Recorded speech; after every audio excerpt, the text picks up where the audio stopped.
ہمیں UAE یا کوئی اور ملک یہ نہیں کر سکتا کہ آپ یہ فیصلہ کر رہے ہیں تو کیوں کر رہے ہیں. ایکچولی ہمارے لوگ نہ مانیں گے، نہ ہماری پارلیمنٹ یہ تسلیم کرے گی. تو اس لحاظ سے تو یہ ایک میں سمجھتا ہوں اس کو ایک انڈیپینڈنٹلی دیکھنا چاہیے کہ UAE نے یہ قدم کیوں اٹھایا اور کیسے اٹھایا. اب بات یہ ہے اچھا. کہ یہ ایک ہسٹری ہے. جی، مسلمان ممالک میں کوئی یہ نئی بات نہیں ہے. دیکھیں، ٹرکی سب سے پہلا ملک تھا جس نے 1949 میں اسرائیل کو تسلیم کیا ایک ریاست کے طور پہ، اور 1950 میں باقاعدہ پھر اپنے امبیسڈر وغیرہ ایک دوسرے کو پلیس کر دیے. گو کہ غالباً بعد میں کبھی میرا خیال ہے 1956 میں یا 58 میں ان کو آپ نے چارج ڈی افیئر کا یعنی کیا دیا، ایک ڈاؤن گریڈ کر دیا امبیسی کو، اور اب وہ چارج ڈی افیئرس دونوں طرف بیٹھتے ہیں. لیکن آپ یہ دیکھتے ہیں کہ تعلقات تو موجود ہیں. اسی طرح جنگ کے بعد پھر صلح صفائی کا مسئلہ آیا 1973، تو پھر عربوں میں سے جارڈن نے اور ایجپٹ نے، انہوں نے تعلقات قائم کر دی. تو یہ تو ہو گیا سطح پہ. لیکن اس کے علاوہ بہت سارے تعلقات لوگوں نے پیسے قائم کیے. میں آپ کو بتاتا ہوں کہ میں 86 میں زنبارے گیا ہوا تھا وزٹ پہ. تو وہاں میں ایک ہینڈی کرافٹ کی شاپ کے اندر کھڑا تھا. تو وہاں ایک آدمی میرے قریب آیا، وہ وائٹ لکنگ مین. تو اس نے مجھے کہا کہ مجھے پتا چلا ہے کہ you are Pakistan army officer. میں نے کہا جی. تو سر کہ میں اسرائیل کا امبیسڈر ہوں. تو مجھ سے اس نے ہاتھ ملایا اور اس کے بعد مجھے کہنے لگا کہ میں ایک بات کرنا چاہتا ہوں آپ سے. میں نے کہا جی کیجیے. کہنے لگا وہ یہ بات کہ پاکستان اسرائیل کو کیوں نہیں تسلیم کرتا. تو میں نے کہا یہ تو ہمارا ایک اصولی موقف ہے. ہم سمجھتے ہیں کہ جب تک فلسطین کا مسئلہ حل نہیں ہوتا، جب تک ہمارا قبلہ اول ہمارے ہاتھ میں نہیں ہوتا، مسلمانوں کے پاس نہیں ہوتا، تو ہمیں آپ کو تسلیم نہیں کرنا چاہیے، کیونکہ ہم سمجھتے ہیں کہ آپ نے ناجائز طور پہ فلسطینیوں کی زمین پہ قبضہ کیا ہے. اس نے کہا اچھا چلے یہ تو ہو گیا، آپ اس طرح ہی رکھیں. بہت سارے اسلامی ممالک نے ہمیں تسلیم نہیں کیا. لیکن ایک چیز ہے کہ ہمارے ساتھ ٹریڈ، ٹیکنالوجی شیئرنگ، ٹورزم وغیرہ، اس پہ تو تمام عرب ملکوں کے ہمارے ساتھ ریلیشنز ہیں. تو آپ اتنا کیوں اس میں پیچھے رہتے ہیں؟ اس نے کہا جی کہ افریقن کنٹریز کے بھی ہیں، ان کے عرب کنٹریز کے بھی ہیں. یہ منافقت کہہ لیں، جو جی چاہے کہہ لیں، لیکن ٹھیک ہے کہ ایک ریکگنیشن ایز سچ فارملائز نہیں کی ہوئی، لیکن ریلیشن تو سارے ہی ہیں. ٹریڈ ریلیشن شپ بھی ہے، یہ بھی ہے. تو وہ سارے عرب کنٹریز نے رکھی ہوئی تھی. تو مجھے وہ کہنے لگا کہ جناب آپ اس طرح کا کچھ کر سکتے ہیں جس سے کم از کم کوئی تعلق رہے آنے جانے کا. تو آئی ٹولڈ ہم کہ نہیں، ہمارے ملک میں یہ ایک بڑا سینسیٹیو ایشو ہے اور ہماری پبلک اوپینین اس چیز کے بہت خلاف ہے اور ہم یہ نہیں کر سکتے. بہرحال بات ختم ہو گئی. لیکن آج میں یہ دیکھتا ہوں کہ بہت سارے ممالک جو ہیں انہوں نے خفیہ طور پہ یا کچھ تھوڑا بہت ظاہر بھی، وہ انہوں نے اسرائیل کے ساتھ اپنے معاملات بڑے رکھے ہوئے ہیں قریبی. ترکی کے ساتھ تو کچھ خراب ہوئے ان کے اردگان کے آنے کے بعد، لیکن اردگان کے آنے کے بعد بھی 2010 میں یا 11 میں غالباً وہ فلوٹیلا کا جھگڑا کھڑا ہوا تھا جس میں ہمارے بھی لوگ گئے ہوئے تھے. تو اس کے بعد پھر اسرائیل نے معافی مانگی 2015 میں. جب انہوں نے معافی مانگ لی تو پھر تعلقات ٹرکی نے ٹھیک کر لیے. پھر خفیہ طور پہ ٹرکی بھی بات چیت کرتا رہا ان سے تعلقات درست کرنے کی. 2017 میں پھر کافی حد تک بہتر ہو گیا تعلقات. تو یہ تو چیز چل رہی ہے. لیکن اب موجودہ دور میں آپ دیکھیے کہ عمان میں اسرائیلی منسٹرز وغیرہ کا آنا جانا ہے، یہاں تک کہ نیتن یہو بھی پھر کے آئے وہاں سے. اسی طرح بحرین جو ہے وہاں پہ بھی کافی ایک سافٹ کارنر ہے اور اسرائیلی جو ہے وہ آ جا رہے ہیں. اب یہ جو فینومنا ہے اس کو دیکھیں آپ اس طرح کہ یہ ملک وہ ہیں جو ایران کے گرد ہیں. ان میں شیعہ پاپولیشن بھی موجود ہے. سعودی عربیہ کو سب سے بڑا خطرہ حوثیز سے تھا، اسی وجہ سے کہ نجران کا وہ علاقہ جہاں پہ تیل کے کنویں ہیں وہ کسی زمانے میں یمن کا حصہ تھا، لیکن یمنی اس کو ڈیفینڈ نہیں کر سکتے تھے اس وجہ سے کہ درمیان میں بہت اونچے پہاڑ تھے. تو وہ سعودیز کے قبضے میں چلا گیا اور اب تیل وہاں پہ نکلتا ہے، لیکن آبادی وہی حوثیز ہیں، یمنی ہیں وہاں پہ بیٹھے ہوئے نجران کے علاقے میں. تو سعودیز ہمیشہ ڈرتے ہیں کہ یہ یمنی جو ہیں ان کو ایران وغیرہ کوئی ان کو اپنے رستے پہ نہ لگا لے. تو جہاں جہاں شیعہ پاپولیشن ہے وہاں ایرانین انفلوئنس موجود ہے. تو یہ سارے ملک تھریٹن سمجھتے ہیں.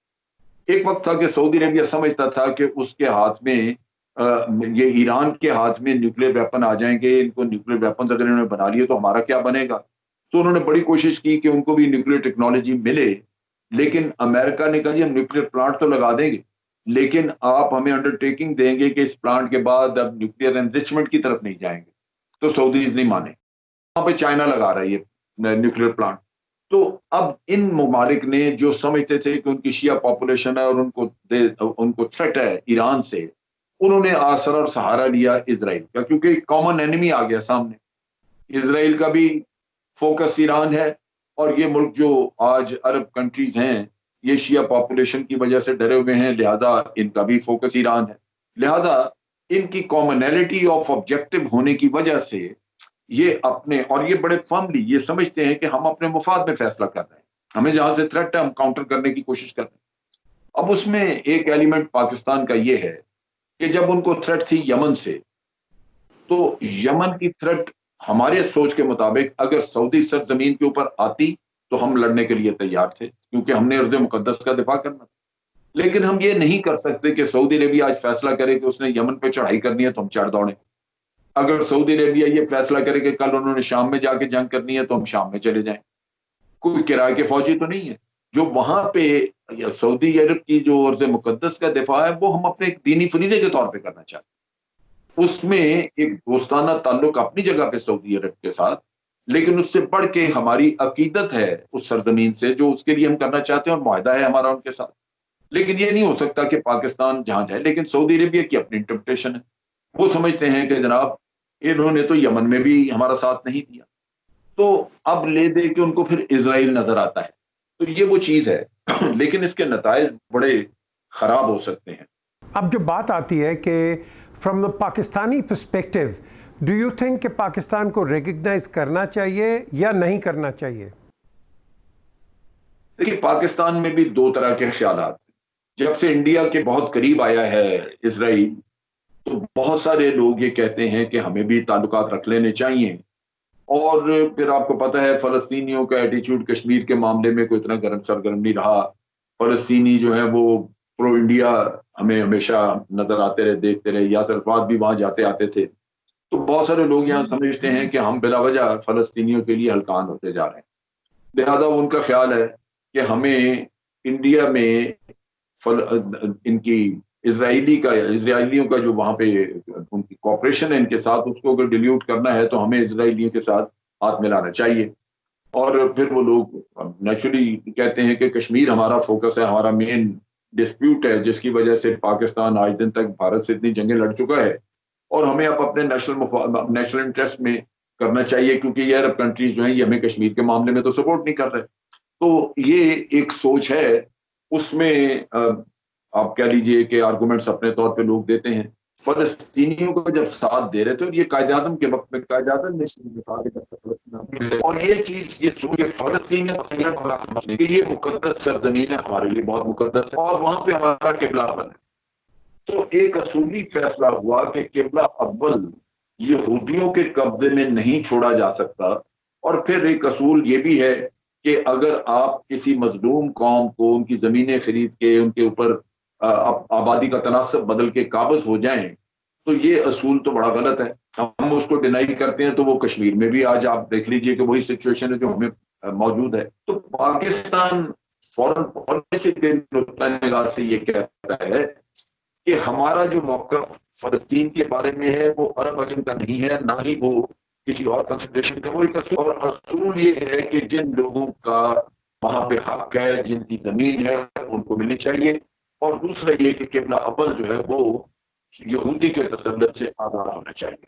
ایک اور ایک کوشچن اٹھتا ہے بڑا امپورٹنٹ کہ in the event or if Pakistan recognizes Israel, do you think کہ پاکستان کے اوپر جو ایکسٹرنل پروپاگینڈا ہے، ایکسٹرنل پریشرز ہیں، do you think they are likely to be toned down as well or might be toned down? Israel کو recognize کرنے سے اسرائیل کے ساتھ تو ہو سکتا ہے کہ آپ کی ایسی انڈرسٹینڈنگ ہو جائے جو نسبتاً بہتر ہو، اور آپ یہ سمجھیے کہ آپ نے کسی حد تک انڈین جو فیکٹر ہے اس کو آپ نے کسی حد تک کنٹرول کر لیا یا نیوٹرلائز کر دیا. لیکن آپ کو اوور آل انٹرنیشنلی بہت فرق نہیں پڑے گا. اس کی وجہ یہ ہے کہ امریکہ اس وقت امریکہ کا فوکس اس ریجن میں انڈیا ہے، پاکستان نہیں. اور اس کی وجہ سے تمام مغربی قوتیں چائنا کی طرف دیکھ رہی ہیں کہ ہمارا مین ایڈورسری چائنا ہے اور انڈیا کو اس کے آگے پراپ اپ کرنا ہے، لہذا وہ انڈیا کے ساتھ، اور انڈیا ہمارا سب سے بڑا دشمن ہے، چائنا ہمارا سب سے قریبی دوست ہے، جبکہ ان کے لیے آج سب سے بڑا دشمن چائنا بن گیا۔ تو جب آپ ایک مخالف کیمپ میں بیٹھے ہیں تو اسٹریٹجک لیول پہ اس کا کوئی امپیکٹ نہیں ہوگا، وہ جو آج صورتحال ہے وہی رہے گی۔ ہم اسی طرح چائنیز کیمپ میں رہیں گے اور بھارت اسی طرح چائنا کے اپوز کرتا ہوا امریکنز کے ساتھ رہے گا، اور جب آپ دو ڈفرینٹ کیمپس میں ہیں تو نیچرلی انٹرنیشنلی آپ کی اسٹریٹجک پوزیشن میں کوئی تبدیلی نہیں آئے گی۔ اچھا جن صاحب، یہ میں نے جو اسرائیلیوں سے بات کی ہے، ان کا جو ایک عام اسرائیلی کا ایک فیئر ہے، وہ کہتا ہے کہ امریکہ ہمیں استعمال کرتا ہے فار اٹس اون ڈیزائنز، لیکن اس کے اندر ایک لابی ہے جو کہ آپ کہہ لو فائنینشیل لابی، جو کہ امریکہ کو بھی رن کرتی ہے اور دنیا کو بھی رن کر رہی ہے۔ سو ان دونوں کا جو کمپیریزن ہم کریں گے تو which lobby do you think will stand a chance? بات یہ ہے کہ ہمیں اپنے لانگ ٹرم انٹرسٹ دیکھنے چاہیے، جو تھوڑے بہت آپ وقتی طور پہ جیسے ہم ٹیکٹیکل سکسیس کہتے ہیں، وہ ٹیکٹیکل انٹرسٹ کو بھی میرا خیال ہے ہمیں توجہ نہیں اتنی دینی چاہیے، اور وہ لانگ ٹرم یہ ہیں کہ لانگ ٹرم ہمیشہ ہم الائن رہیں گے چائنا کے ساتھ۔ اچھا سر، ایک سوال اٹھتا ہے کہ اگر پاکستان ایکسیپٹ کرتا ہے اور آف کورس ہم جو ایک عام آدمی کو کہے گا جی اب اسرائیل اب ہمارے ڈپلومیٹک ریلیشنز ہو گئے ہیں، تو کیا انٹرنیشنل پریشرز ختم ہو سکتے ہیں یا ہو جائیں گے، یا اس کے ساتھ ساتھ کیا ہم ان کے ساتھ ٹریڈ بھی کر سکتے ہیں یا نہیں؟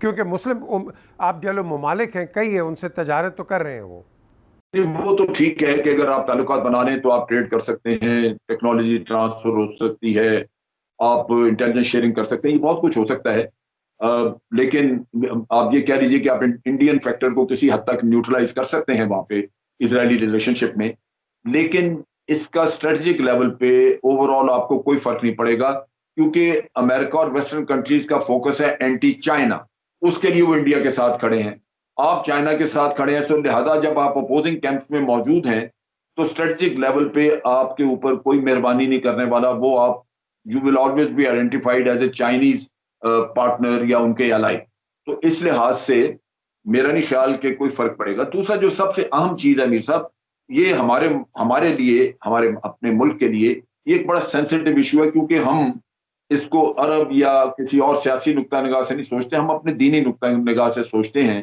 کہ قبلہ اول جو ہے وہ مسلمانوں کے پاس ہونا چاہیے۔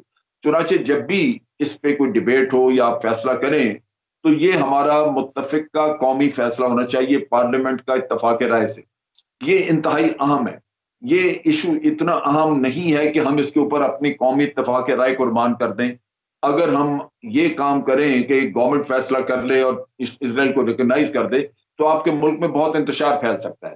آپ دیکھتے ہیں کہ پہلی سیاسی پارٹیاں ایک دوسرے کے اوپر الزام تراشی کرتی ہیں کہ جی یہ یہودی لابی ہے، یہ یہودیوں کو خوش کرنے کے لیے کر رہا ہے، یہ وہ چیزیں ہیں جو کہ آپ کے انٹرنل یونٹی کو تباہ کر سکتی ہیں، لہذا اس پہ فیصلہ کوئی بھی ہو وہ قومی اتفاق رائے سے ہونا چاہیے، اور میرا اپنی رائے یہی ہے کہ ایک آپ کا جو اصولی موقف ہے، اصول وہ چیزیں ہیں جن کو مصلحتوں پہ قربان نہیں کیا جا سکتا، تو آج اگر آپ کھڑے رہیں گے تو باقی یہ ہے کہ ڈیبیٹ ہے، لوگ کہتے ہیں کہ جی اصول اپنی جگہ پہ لیکن قومی مفاد بھی ہے جس کو آپ نے دیکھنا ہے، تو مفادات ہو سکتے ہیں وقتی ہوں۔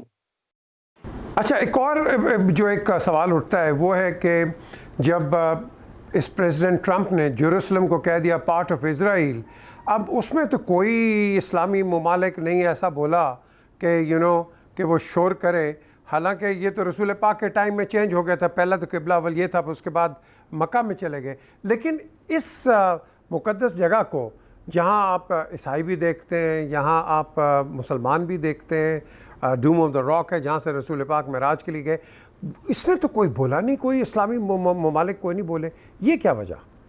دیکھیے میر صاحب، ابھی اس پہ بھی آپ دیکھیں گے کہ یو اے ای اگر اپنی ایمبیسی کھولتا ہے تو وہ کہاں کھولتے ہیں، اگر ان کو کہتے ہیں کہ یروشلم میں کھولیں تو ول دے گو دیر، اگر جاتے ہیں تو اس کا مطلب یہ ہے کہ اس میں کم از کم یہ ملک جو ایران کے آس پاس ہیں ان سب ملکوں نے یہ قبول کر لیا جو اسرائیل کہتا ہے، ورنہ تو ایشو تو کوئی بھی ریزالو نہیں ہوا۔ پہلی بات یہ کہ فلسطینیوں پہ ظلم و بربریت اسی طرح جاری ہے، ایئر ریڈز ہوتے ہیں، بیچارے مارے جاتے ہیں، پھر آپ دیکھیے کہ ان کی زمینوں کے اوپر یہ ناجائز قسم کی آبادیاں بنا رہے ہیں، وہ آ کے فلسطینی زمینوں پہ اسرائیلی جو ہے وہ یہودیوں کو آباد کر رہے ہیں، ان کی آباد کاری ہو رہی ہے، اس کا کوئی فیصلہ نہیں ہو سکا، حالانکہ یونائٹڈ نیشن نے منع کیا تھا۔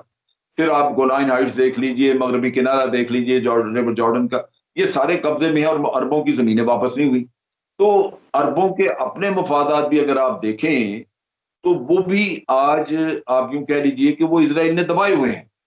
اب آپ نے ان پہ اس سے کوئی اگریمنٹ نہیں کیا، کوئی معاملہ طے نہیں کیا کہ جناب آپ کو ہم تسلیم کرتے ہیں، لیکن آپ بتائیں کہ آپ اس ایشو پہ کیا کریں گے، وہ تو ہوا نہیں اور آپ تسلیم کرتے جا رہے ہیں۔ تو یہ ایک ایسا ایشو ہے جو کہ لگتا یوں ہے کہ ان لوگوں نے اپنے وقتی فائدے کے لیے یہ کام کر دیا۔ میں صاحب ایک چیز اور آپ کے سامنے گوشگزار کرنا چاہتا ہوں۔ دیکھیں، ایران ایک اسلامی ملک ہے، اس کے ساتھ آج آپ کی دشمنی ہے، آپ کے اختلافات ہیں، لیکن بہر صورت وہ ارض مقدس کے خلاف نہیں ہے۔ انہوں نے کبھی وہ سازش نہیں کی کہ نبی اکرم صلی اللہ علیہ وسلم کے روضے کے اندر جا کے کہیں نیچے سے زمین سے سرنگ بنا کے گھس کے تو جیسے خاکی مبارک وہاں سے لے جائیں۔ یہودی وہ کام کرتا ہے، یہودی کرے گا۔ آپ اگر یہودی کو سمجھتے ہیں کہ وہ آپ کا ساتھی ہے اور اس کو آپ جگہ دے رہے ہیں اور کل وہ ارض مقدس پہ پھرتے نظر آئے آپ کو سعودی عربیہ میں، تو وہ تو سازشیں کریں گے۔ ایران کے ساتھ تو آپ معاملہ طے کر سکتے ہیں، اگر ہم معاملہ فہمی کرنے چاہیں، اسلامی ملک بیٹھے ان کے اختلافات دور کرنے چاہیں، ہو جائیں گے، کیونکہ بہر صورت آپ ایک نبی اور ایک اللہ کے ماننے والے ہیں۔ یہ تو نہیں ہو سکتا کہ آپ مسلمان بھی ہوں، آپ کا ایک عقیدہ اور ایمان بھی ہو اور اس کے ساتھ ساتھ آپ بالکل معاف کرنے کو تیار نہ ہو ایک دوسرے کو۔ صرف بات اتنی ہے کہ آپ کو اکٹھے بٹھا کے تو معاملہ فہمی کرانے کی ضرورت ہے، دونوں کے اندر ایک پولیٹیکل ول ہونی چاہیے۔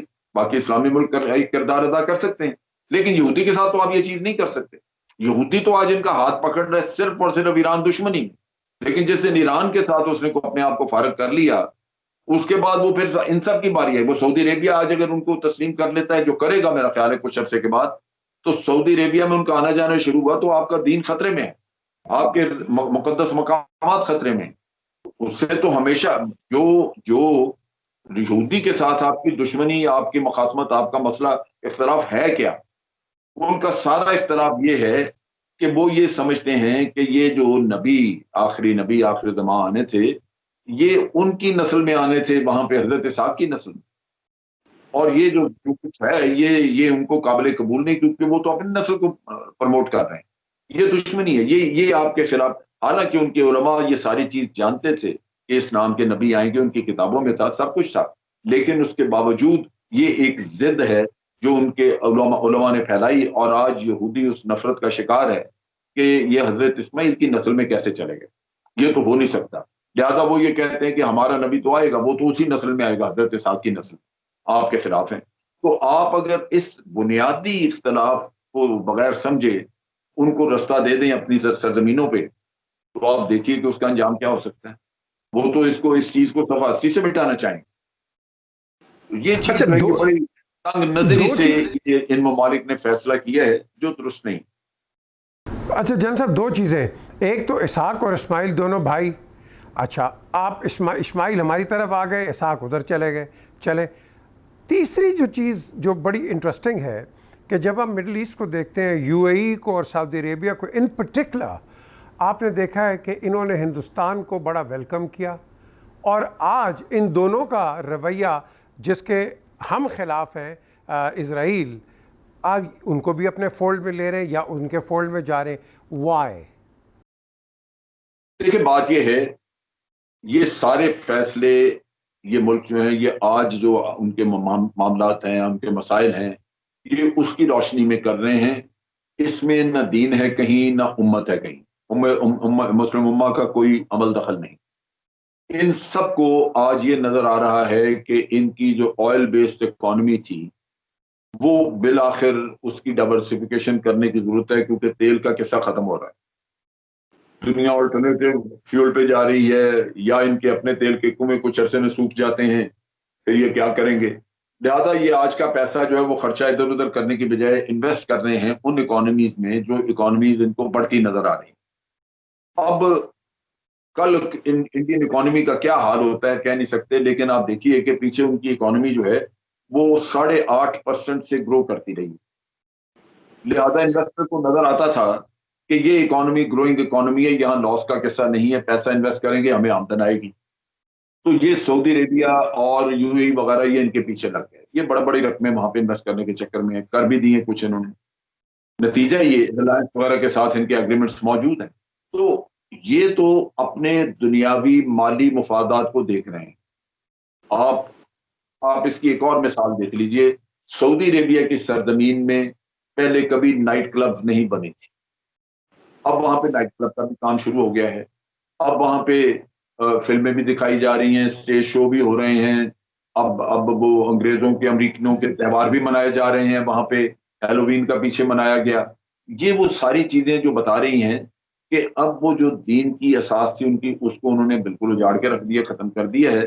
وہ اب ٹوٹلی کلیتاً جو دنیاوی ان کا ہے, جو آج کل اٹریکٹ کرتی ہیں لوگوں کو چیزیں, وہ اس کے پیچھے ہیں. اور یو اے ای جو ہے, یونائٹڈ عرب ایمریٹ, یہ تو پہلے سے یہی کچھ کر رہا تھا. ان کی سرزمین پہ تو سب کچھ ہے. ان کے یو اے ای میں تو کوئی ایسی چیز نہیں جو خرافات وہاں پہ ہوتی نہ ہو. تو یہ دیکھا محمد بن سلمان نے کہ یو اے ای بڑی ترقی کر گیا ہے صرف اس وجہ سے کہ انہوں نے دنیاوی معاملات کو ترجیح دی ہے, تو وہ بھی اس کام پہ لگ گئے ہیں. اب وہ بھی اسی طرح کا ایک شہر آباد کر رہے ہیں. تو اس وجہ سے ان کے فیصلوں میں ابھی اسلام کا رنگ نہیں ہے. ہمیں اب اس انداز سے سوچنا نہیں چاہیے. ہمیں یہ سوچنا چاہیے کہ یہ بھی باقی دنیا کی طرح چند سوورن کنٹریز ہیں, یہ اپنے مفادات کی روشنی میں فیصلے کر رہے ہیں. پاکستان کو بھی اپنے مفادات کی روشنی میں کرنا چاہیے. ہمیں جو کچھ ہم کر رہے ہیں اس میں سب چیزوں پہ سعودی عربیہ خوش تو نہیں ہوگا. جیسے یمن میں ہم نہیں گئے, وہ خوش نہیں ہیں. اس وقت وہ ان کو نیچرلی ہمارے ساتھ شکایت ہوئی ہوگی. پھر اسی طرح ٹرکی تقریباً عدنان خشوگی کے قتل کے بعد پوری طرح کوشاں رہا ہے کہ محمد بن سلمان کو اس میں پھنسا دیا جائے. ٹرکی نے بڑی ایفرٹ, لیکن پاکستان کے ٹرکی کے ساتھ بڑے قریبی تعلقات ہیں, اور محمد بن سلمان کے اپنے دکھ کی وجہ سے ٹرکی جو ہے آج ان کا بہت بڑا دشمن بنا ہوا ہے. ہم ان کے ساتھ ہیں. ہمیں وہ یہ نہیں کہہ سکتے کہ جناب آپ نے ٹرکی سے کیوں تعلق رکھے ہوئے, ایک سورن کنٹری ہے پاکستان. اسی طرح ایران سے ہمارے بڑے گہرے تعلقات ہیں. تو یہ چیزیں ایسی ہیں کہ مختلف وقت میں مختلف ملکوں نے اپنے مفاد میں فیصلہ کرنا ہے. کاش امت مسلمہ میں اتنا اتحاد ہوتا کہ او آئی سی کے پلیٹ فارم پہ سارے فیصلے ہوتے اور وہ اسلام کے اپنے مفادات کی روشنی میں ہوتے.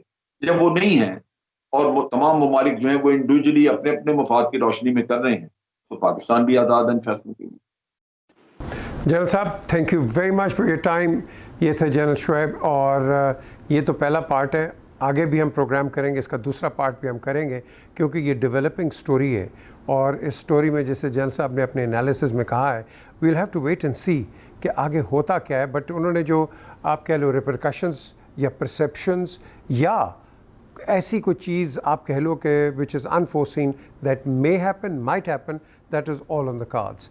Look after yourself, look after the interest of Pakistan, and of course, please subscribe to the channel. Khuda Hafiz.